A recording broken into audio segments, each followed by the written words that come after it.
अगर मैं आपसे पूछूं कि भारत की आज़ादी की कहानी क्या है, तो शायद आप तुरंत गांधी, नेहरू, सत्याग्रह इन सब के बारे में सोचेंगी। वही कहानी जो हम सबने सुनी है, पढ़ी है। बिल्कुल। लेकिन क्या यही पूरी कहानी है? क्या हो अगर मैं कहूं कि ये तो बस एक वर्जन है? एक नजरिया है। हाँ, बस एक नजरिया। आज हम इसी पर बात करने वाले हैं। हमारे पास कुछ सोर्सेज हैं जो बताते हैं कि आधुनिक भारत के इतिहास को देखने का सिर्फ एक नहीं बल्कि कई अलग-अलग नजरिए हैं। और ये बहुत जरूरी है समझना, क्योंकि इतिहास कोई गणित नहीं है कि 2 और 2 4 ही होंगे। सही बात है। तो आज की हमारी ये बातचीत ये समझने के लिए है कि कैसे एक ही दौर की कहानी पूरी तरह बदल जाती है जब उसे सुनाने वाला बदल जाता है। चाहे वो एक अंग्रेज अफसर हो, एक राष्ट्रवादी नेता हो, या एक मजदूर या एक महिला। तो सवाल ये है कि भारत की असली कहानी क्या है और उसे लिखने का हक किसका है? ये बहुत दिलचस्प सवाल है, क्योंकि ये हमें इतिहास लेखन यानी हिस्टोरियोग्राफी की दुनिया में ले जाता है। ज्यादातर लोग सोचते हैं कि इतिहास का मतलब है भाई जो हुआ उसे बस लिख देना। हाँ, बस फैक्ट्स की एक लिस्ट। लेकिन असल में ये कहीं ज्यादा जटिल है। इतिहासकार सिर्फ तथ्य रिकॉर्ड नहीं करते, वे उन्हें चुनते हैं, उनकी व्याख्या करते हैं और एक कहानी में पिरोते हैं। और वो कहानी उनके अपने नजरिए पर निर्भर करती है। बिल्कुल।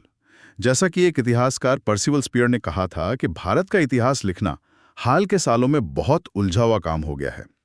और इसकी वजह सिर्फ ये नहीं है कि भारत बदल रहा है, बल्कि ये भी है कि इतिहास को देखने के हमारे चश्मे बदल रहे हैं। ठीक है, तो चलिए इन अलग अलग चश्मों को एक एक करके लगाकर देखते हैं। शुरुआत उस नजरिए से करते हैं जिसने, कह सकते हैं, आधुनिक भारतीय इतिहास की नींव रखी, औपनिवेशिक दृष्टिकोण। हाँ, कॉलोनियल अप्रोच। सीधी भाषा में कहें तो ये वो कहानी थी जो शासकों ने यानी अंग्रेजों ने सुनाई। बिल्कुल। और ये कहानी सुनाने का एक बहुत साफ मकसद था, अपने राज को सही ठहराना। एग्जैक्टली, अपने राज को सही ठहराना। इस दृष्टिकोण का मूल मंत्र था, हम यहाँ तुम्हारी भलाई के लिए हैं। उन्होंने भारत की एक तस्वीर पेश की जिसे प्राच्यवादी या ओरिएंटलिस्ट नजरिया कहते हैं। अच्छा, मतलब एक रहस्यमयी, आध्यात्मिक लेकिन ठहरा हुआ एक ऐसा समाज जो सदियों से बदला नहीं है, एक अविकसित समाज। ओके, मतलब ये दिखाने की कोशिश कि भारत खुद से तरक्की नहीं कर सकता, उसे किसी बाहरी मदद की, मतलब अंग्रेजों की जरूरत है। हाँ बिल्कुल।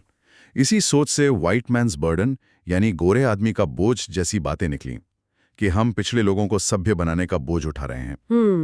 उन्होंने सामाजिक डार्विनवाद का भी इस्तेमाल किया, ये दिखाने के लिए कि अंग्रेजी नस्ल ज्यादा विकसित है और इसलिए शासन करने के लिए सबसे बेहतर है। और वो पैक्स ब्रिटानिका वाली बात। हाँ, कि देखो हम आए तो पैक्स ब्रिटानिका है, यानी ब्रिटिश शांति आई, हमने कानून बनाया, व्यवस्था बनाई, वरना तुम लोग तो आपस में लड़ते रहते। अच्छा। जेम्स मिल जैसे इतिहासकारों ने तो बाकायदा लिखा कि हिंदू और मुस्लिम काल बर्बर थे और असली प्रगति तो अंग्रेजों के आने के बाद ही शुरू हुई। तो ये एक बहुत पावरफुल कहानी थी जो उन्होंने अपने फायदे के लिए गढ़ी। जाहिर है जब ऐसी कहानी सुनाई जाएगी तो उसकी प्रतिक्रिया भी होगी। जरूर होगी। और यहीं से राष्ट्रवादी दृष्टिकोण का जन्म हुआ होगा। हाँ, राष्ट्रवादी दृष्टिकोण असल में औपनिवेशिक कहानी का एक सीधा जवाब था। भारतीय बुद्धिजीवियों और नेताओं ने कहा, एक मिनट, आपकी कहानी हमें मंजूर नहीं है। उन्होंने इसे चैलेंज किया। हाँ, उनका पहला काम था अंग्रेजों द्वारा बनाई गई पिछड़े भारत की छवि को तोड़ना।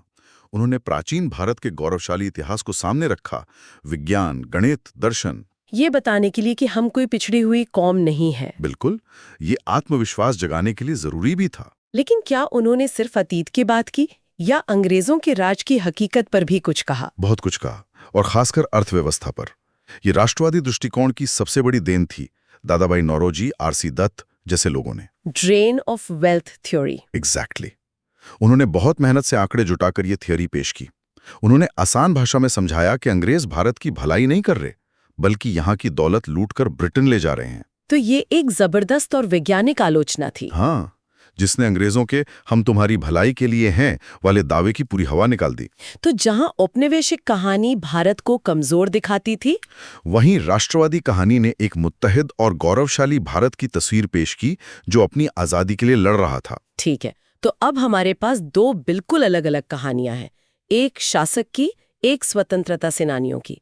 लेकिन इस एक मुत्तहिद भारत वाली कहानी में मुझे एक सवाल आता है। पूछिए। क्या उस लड़ाई में एक गरीब किसान और एक अमीर फैक्ट्री मालिक दोनों के हित एक जैसे थे, क्या दोनों एक ही चीज के लिए लड़ रहे थे? क्या सवाल पूछा है। और इसी सवाल से इतिहास को देखने का एक तीसरा नजरिया सामने आता है, मार्क्सवादी दृष्टिकोण। अच्छा। मार्क्सवादी इतिहासकारों ने कहा कि राष्ट्रवादी कहानी बहुत अच्छी है, लेकिन ये पूरी सच्चाई नहीं बताती। ये समाज के अंदर मौजूद वर्ग संघर्ष को नजरअंदाज करती है। हाँ बिल्कुल। उनके लिए असली कहानी सिर्फ अंग्रेज बनाम भारतीय नहीं थी। तो फिर क्या थी? उनके लिए कहानी के दो स्तर थे। एक, बाहरी टकराव जो उपनिवेशवाद और भारतीय लोगों के बीच था, और दूसरा, उससे भी ज्यादा महत्वपूर्ण, भारत के अंदर का टकराव। मतलब जमींदार और किसान के बीच? हाँ, जमींदार और किसान के बीच, फैक्ट्री मालिक और मजदूर के बीच, अमीर और गरीब के बीच।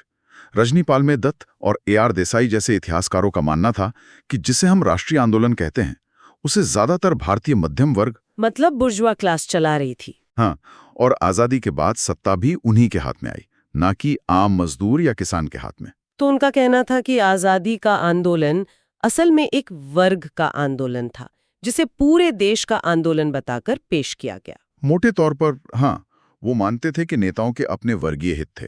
हालांकि बाद में सुमित सरकार जैसे इतिहासकारों ने माना कि ये नजरिया थोड़ा ज्यादा ही सरल है और आंदोलन कहीं ज्यादा जटिल था। लेकिन इस दृष्टिकोण ने एक बहुत जरूरी सवाल उठाया, आजादी किसके लिए और इसका फायदा किसे मिला? ये वाकई में सोचने वाली बात है।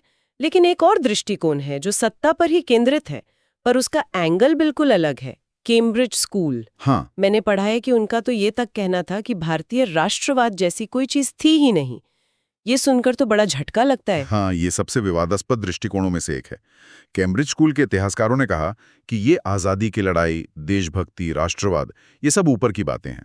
तो असलियत क्या थी? असलियत तो ये थी कि अंग्रेजों ने भारत में सत्ता और संसाधनों का एक नया सिस्टम बनाया था, और भारतीय नेता, जिन्हें हम राष्ट्रवादी कहते हैं, वे असल में आपस में लड़ रहे थे ताकि उन्हें इस सिस्टम में ज्यादा से ज्यादा हिस्सेदारी मिल सके। एग्जैक्टली। ज्यादा पद मिलें, ज्यादा फायदे मिलें। एक मिनट, तो क्या वो ये कह रहे हैं कि देशभक्ति जैसी कोई चीज थी ही नहीं, कि ये सब बस सत्ता का खेल था? ये सुनने में तो बहुत अजीब बल्कि अपमानजनक लगता है। ये सुनने में बहुत सिनिकल यानी निराशावादी लगता है, और इसलिए इसकी बहुत आलोचना भी हुई। अच्छा। आलोचकों ने इसे पशु राजनीति तक कह दिया, क्योंकि ये नजरिया इंसान के व्यवहार से आदर्श, भावना और विचारधारा जैसी चीजों को बिल्कुल ही हटा देता है। उनके मुताबिक असली लड़ाई अंग्रेजों और भारतीयों के बीच नहीं, बल्कि भारतीयों के बीच ही थी, सत्ता के टुकड़ों के लिए, जैसे कोई केक हो और सब अपना अपना हिस्सा पाने के लिए लड़ रहे हो। भले ही ये नजरिया अतिवादी लगे, लेकिन इसने इतिहासकारों को नेताओं के व्यक्तिगत और क्षेत्रीय हितों पर ध्यान देने के लिए मजबूर किया। अब तक की हमारी बातचीत में एक बात साफ है, चाहे वो अंग्रेज हों, राष्ट्रवादी नेता हों या सत्ता के लिए लड़ने वाले नेता, ये सब एलीट्स हैं, यानी समाज के ऊपरी तबके के लोग। सही बात है। आम आदमी, वो किसान जो लगान दे रहा था, वो आदिवासी जिसकी जमीन छीनी जा रही थी, उसकी कहानी कहाँ है? बेहतरीन पॉइंट। और यही सवाल 1980 के दशक में सबॉल्टन स्कूल के इतिहासकारों ने पूछा। Subaltern school? सबॉल्टन का मतलब है वो व्यक्ति जिसकी समाज में कोई हैसियत या आवाज नहीं है। रणजीत गुहा जैसे इतिहासकारों ने इसकी शुरुआत की और कहा कि अब तक जो भी इतिहास लिखा गया है उसमें अभिजात्य पूर्वाग्रह है। मतलब वो सिर्फ एलीट्स की कहानी है? हाँ, उन्होंने कहा कि इतिहास को ऊपर से नीचे नहीं बल्कि नीचे से ऊपर लिखा जाना चाहिए। तो वो आम लोगों के नजरिए से इतिहास लिखना चाहते थे। हाँ, और उनका तर्क इससे भी गहरा था। उनका मानना था कि असल में दो राष्ट्रीय आंदोलन एक साथ चल रहे थे। दो आंदोलन? हाँ, एक था एलीट्स का आंदोलन, गांधी, नेहरू, पटेल का, जो अंग्रेजों से सत्ता के हस्तांतरण के लिए बातचीत कर रहे थे, और दूसरा था आम लोगों का, सबॉल्टन का, असली साम्राज्यवाद विरोधी आंदोलन, जो अपने तरीके से अपनी छोटी छोटी लड़ाइयां लड़ रहा था। बिल्कुल, और जिनका एलीट्स नेताओं से कोई लेना देना नहीं था। अरे वाह, ये तो बिल्कुल ही अलग तस्वीर है। मतलब वो गांधी नेहरू के आंदोलन को असली मानते ही नहीं थे। वो उसे एलीट्स का प्रोजेक्ट मानते थे।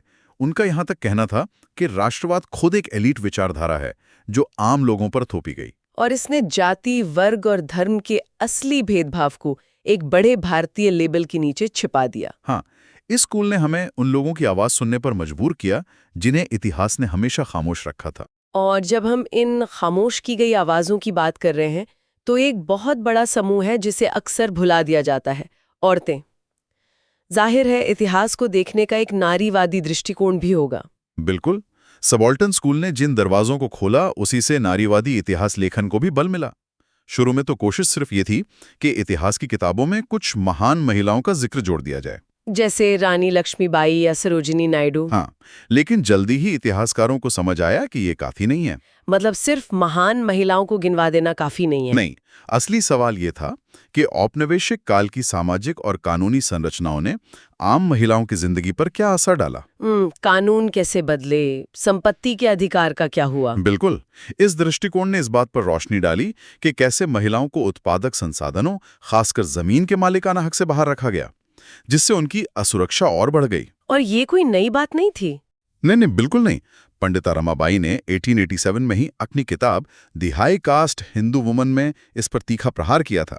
बाद में कैथरीन मेयो की मदर इंडिया ने तो अंतर्राष्ट्रीय स्तर पर हंगामा खड़ा कर दिया था। तो नारीवादी दृष्टिकोण सिर्फ महिलाओं को इतिहास में जोड़ने की बात नहीं करता, बल्कि पूरे इतिहास को जेंडर के चश्मे से दोबारा देखने की बात करता है। हमने कई नजरियों पर बात कर ली, लेकिन दो और हैं जिनका जिक्र जरूरी है।